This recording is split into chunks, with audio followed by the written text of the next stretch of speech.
tsika zay ray Andriamanitra ny lanitra no tompontsika na Andriamanitry ny vola zany hoe tia vola loatra dia lasa manaonao foana zany.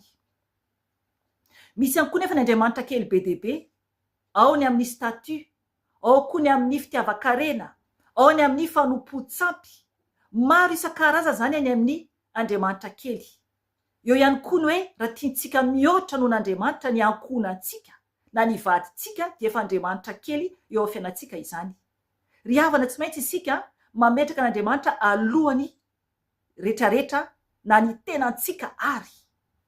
Dia Andriamanitra irery ihany tokony voalohany, alohan'ny fianakaviantsika, alohan'ny zanakantsika izay mananjanaka, alohan'ny vadintsika izay manambady, alohan'ny tenantsika ihany koa. Zay isika vao tena hoe azo atao hoe mpianatry ny Tompo. Tena Andriamanitra manambara mihitsy an'izay teny izay. Ry havana, tsy maintsy isika mahafoy izao rehetra izao.